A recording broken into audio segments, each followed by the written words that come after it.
a good time, everybody.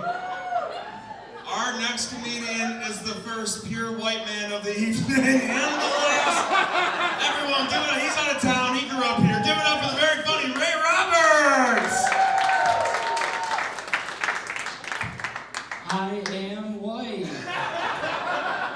Whoa! Whoa! Go white people! I don't know, this is a weird way to start this on camera. I did find out I am going to be on the right side of like whatever race war is coming. That's good. I just decided to start, this isn't even a joke. I started growing my hair out recently and found that it had like natural wave to it. And I Googled, yeah, I know, it looks great, thank you. Calm down. I'm not in an open relationship. But I had to Google. I Googled naturally wavy hair care, and the first article I clicked on was from Essence magazine.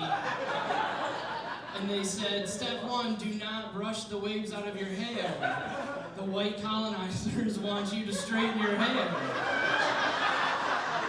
Right? And I was like, I thought I was one. And here I am on the right side of history. I've also told, like Jeremy, I've been told that I am Jewish by a Jewish woman, and this is not a good time to argue with somebody whether or not you're Jewish, but I'm not, so I'm just blessed with good hair. I was just kidding, she's in another state, so if you're fine with a futon in my buddy's one-bedroom apartment,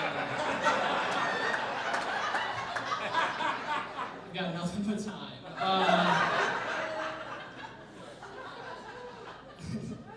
Anybody else's Instagram think you're about to kill yourself? Alright, cool. Good left turn. I told you, that's not how I wanted to start this. No, I got a targeted ad that said, you can't fix your brain with duct tape. Which is stupid, right? Because your brain is mostly electrical shit up there. We got electrical tape for that, right? We can't, for splitting hairs, but that's the cool part about being a man in 2023. It's like we get to be evolved and have feelings and wear like light pink shirts in public. But they just don't know how to sell us shit yet. So like they have stupid ads like that. My favorite one is the Old Spice ad where they're like, hey, you have skin. It's the whole commercial. Hey guys, you know that thing that your wife has that you like touching? Skin? It's soft? Wouldn't you like that too? You have skin. Congratulations. It's it doesn't even make sense. Like the only ones that almost make sense that I get are dick pill ads. That's fine. I get don't kill yourself and make your dick work ads on Instagram. Can't be embarrassed about it. It's fine. And they're always close. It's always just like a guy with his too hot girlfriend, like bummed out in bed. They're like, have processed foods and years of alcoholism ruined your dick? Dick pills. I don't know. You sick of your dick being softer than your skin when you use Old Spice? Try some blue shit. You know, it's fun. It is fun being a sensitive man. I'm glad that I get to be a sensitive man, and I'm not going to bring a child into this world because I cannot be a dad. I don't do dad things. My dad did a weird thing every time we went to a restaurant where he would sit and make sure that he was facing the door just in case anything crazy went down so he could neutralize the threat and save our family. This is a man I have beat in basketball and a wrestling match before I left the house. Like, I embarrassed him so bad he had to quit our family and start a new one. Because I was the dad now.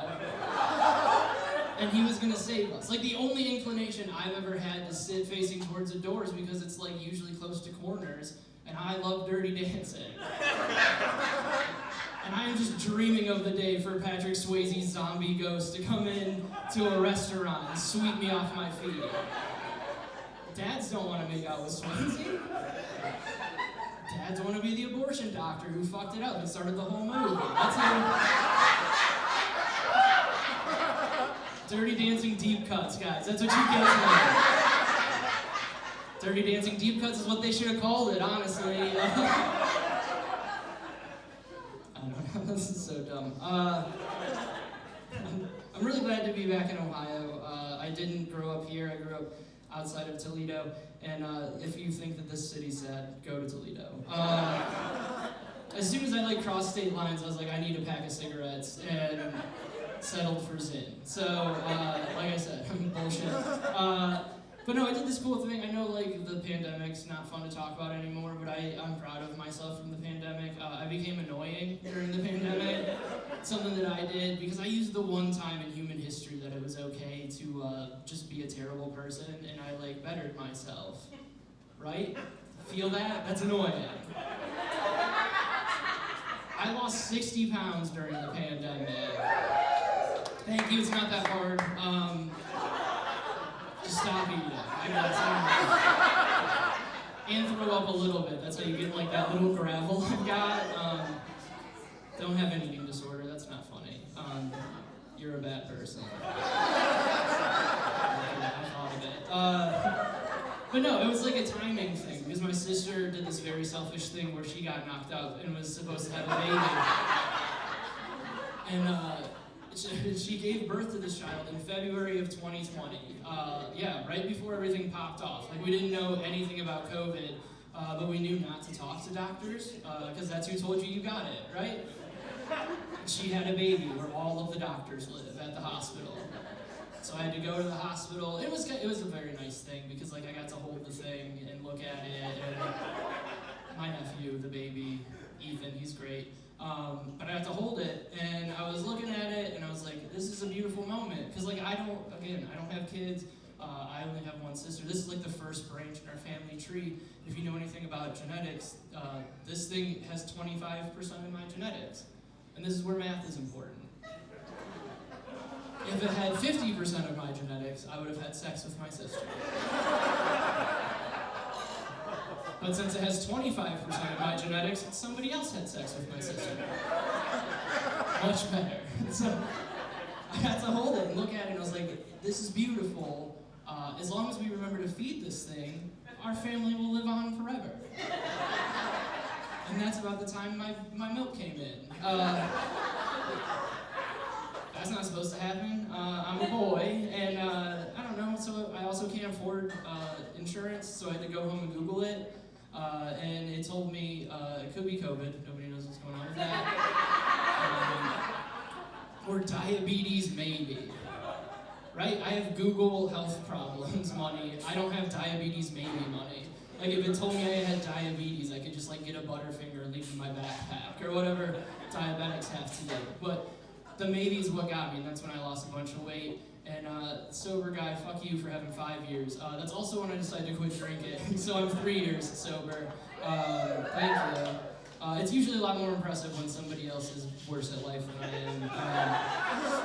But again, very annoying. And the thing that it's very easy. If you're thinking about quitting drinking, I don't start tomorrow, right? We're in a drinking facility, that's how they pay the bills.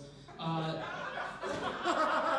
know where I'm at. You'll also never laugh this much again in your entire life if you quit drinking, which really gets in the way of my life motto that I learned off of a college girl's dorm room wall, and that's that you have to live, laugh, and love to live a full and complete life. And I threw a third of that out the window. And then I moved from here to Wisconsin with my girlfriend, apparently just to fight in the cold more often. So love's gonna be out the window as well soon. I'm gonna be stuck with live up on my wall. By itself, like a psychopath, right? Because if you walk into somebody's house, you see live on their wall. You don't know if it's live, you don't know if it's live, you just know you're not getting out. That's the one thing you can tell for sure. And I do not have serial killer patience. I can't keep all those bodies anywhere. But no, I do miss drinking every single day of my life. It's a genetic thing. It's cool. But the one thing I really miss, my favorite part of drinking, anybody else driving? I mean, we're gonna do it from the next place we go to, right? I don't know if you're missing it ever. That's the cool thing about Wisconsin too, is there's a million different kinds of NA beer over there. So if I'm missing that thrill, I can hammer 5 or 6 NA IPAs just to smell like I was born in a brewery. Then I get in my car car and drive up and down the highway hoping to get pulled over. I'm white and pay my taxes. It's undercover boss at that point. It's gonna be great. And if for some reason, I don't know, they pull me over and one of my black and/or drunk friends get home safely, you're welcome. Sorry about society, guys. I don't know. If you don't like that joke, go vote or something. Let me know how it's working out. You guys really crushed in the last election. I'm proud of you. Wisconsin has more Democratic voters in the state. That's great. And this is the lecture part of tonight. I'm just fucking with you. Barack Obama would be mad at you. That'd have been a dumb way to do it. But no, one of my favorite things to do, especially around here, is get like hammered drunk and drive to art museums. Especially ours, it's free. If you haven't tried it, get a designated driver. Drunk driving is not a joke unless it's mine, right? And if you think it sounds stupid, I'll break it down for you. First, you get drunk, that rules, we can all agree on that. Then you drive, you might be blacked out, you might forget it. But do you need to remember all of your life, right? Are you the Pope? No. And then you wake up where all of the beauty in the world is. Curated just for you. And you have a little buzz. Doesn't that sound nice now? Yeah, and now since I don't drink, I just sit at home and listen to Creed for fun. You guys seem familiar? For those who are not, Creed rules. This is not an anti-Creed joke. I love Creed. They brought religion back to popular radio in the early 2000s with absolute bangers, like Arms Wide Open and Higher, which were also things that were yelled at the crucifixion, so I'm not entirely sure. I'm not sure whose team Creed was on, really. But it does make my favorite Creed song of Wait, Wait, He's Not Even Yet, kick him to the left a little. Like, it makes that one make a lot more sense. And again, if you didn't like that joke, it's fine. I'm going where you think you're going for not laughing at that joke. Because I'm confirmed. They let anybody in. Like, it's like if you're not Christian, all you have to do is say sorry right before you die, and you're sorry. That's it. And again, don't worry about, like, I'm not Catholic, I'm not like that. I'm Lutheran, I like to do things halfway, right? We still get in, but like we don't get VIP access, I guess. But we also don't have to deal with priests, which is fine, right? Calm down. No, so my butt's fine, is what I'm trying to say. Lutherans, we have pastors, and they're completely into consensual hand stuff. So that's pro-Lutheran crowd tonight. That's fine. That's a very I don't know.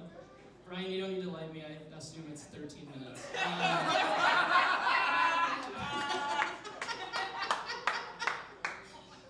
I don't know. That was a good guess. I looked at my stupid phone. Right on the fucking dot. Hey, man. I'm just stalling at this point to think of what I want to close on. So. You guys fucking rip. I'm so glad I made this trip. Thank you guys so much for having me. My name is Ray Roberts. I like to repeat that near the end of every set because I'm trying to be famous. And I'm here, right? And calm down. You'll forget. Stay in the fucking thing and follow me on the thing. I'm very forgettable as a human being, and it's become a problem in this like whole fame thing, and that's why I'm very jealous of Janet Jackson as a 32-year-old man, because she's got that great tagline of "My name's Janet, Miss Jackson if you're nasty," right? I heard that shit 30 years ago. I've not forgotten a single day in my life. So I'm gonna steal it, and what I've got so far is "My name is Ray, Mr. Roberts if you're a bill collector." I like it too. What I would like more is that I could pay my bills on time, but I like quit a rewarding job to follow my dreams. Don't ever do it. It's worked out one time in history. It's in this really famous book. I can't say the name of the book because of copyright reasons, but you might remember the main character. His name is Jesus. You know from the other joke, right? And, He had to quit his like day job to follow his dreams, and he had to quit it from his stepdad's business. So we had to go up to Joseph and be like, "Hey Joseph, sure I could call you dad by now. It's kind of weird with my real dad not being around. He's around, if you believe in that kind of thing. But I gotta quit and go save the world with like a handful of my best friends and this prostitute we met a couple weeks ago. She's my favorite of the group. She rules. She lets me wash her feet every time we go into a new building. And if you guys didn't know, the first foot fetish was actually Jesus. Mr. Christ, if you're nasty. All right, guys, I'm Ray Roberts. Give it up for the 2 minutes.